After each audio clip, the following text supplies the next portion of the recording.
러시아의 병합 선언 하루 만에 우크라이나가 동부의 핵심 요충지인 리만을 탈환했습니다. 아침에 월드 유미애 기자와 자세한 이야기 나눠보겠습니다. 네, 유미애 기자, 러시아가 이른바 이 투명 투표함을 놓고 치렀던 이 국민투표로 우크라이나 점령지 등을 병합을 했는데 불과 하루 만에 그곳 중 한 곳을 다시 뺏긴 거네요. 네, 영상 보시면서 설명드리겠습니다. 군용 차량에 올라선 우크라이나 군인 2명이 국기를 들어 흔듭니다.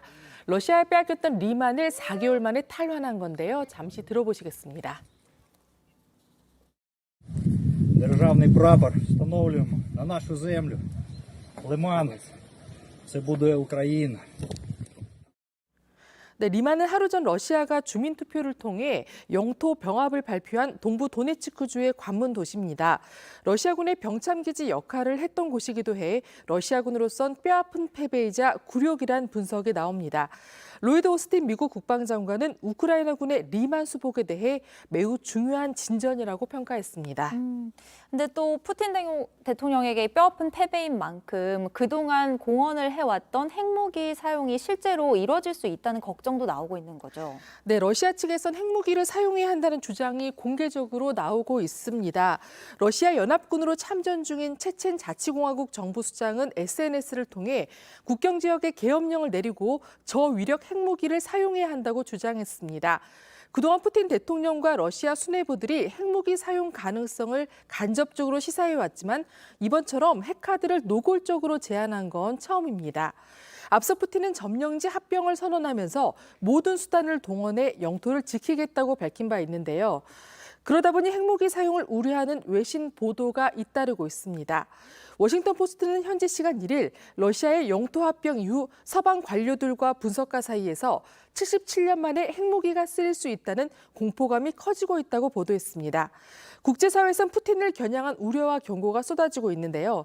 나토 사무총장은 푸틴이 어떤 핵이라도 사용할 경우 러시아의 심각한 후과를 야기할 것이라고 강력하게 경고했습니다.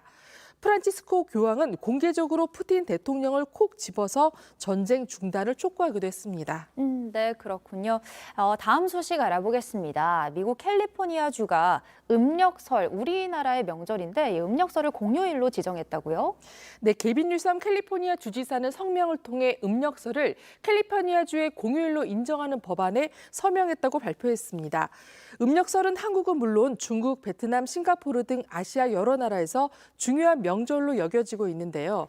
캘리포니아 주지사는 음력설을 공휴일로 지정한 이유를 이렇게 밝혔습니다.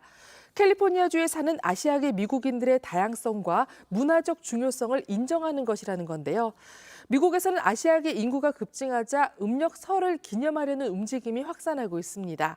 앞서 뉴욕시도 지난 2015년에 음력설을 공립학교의 공휴일로 지정했습니다. 네, 아시아계가 미국이란 나라의 확실한 구성원이라는 걸 보여주는 어떤 신호로도 읽을 수 있을 것 같습니다. 마지막으로 전해줄 소식도 전해주시죠. 네, 하이힐 신은 기장, 스커트 입은 남자 승무원 좀 상상이 안 되실 텐데요. 영국 항공사 버진 애틀랜틱이 직원들에게 성별과 관계없이 원하는 유니폼을 입을 수 있도록 하는 정책을 내놨습니다.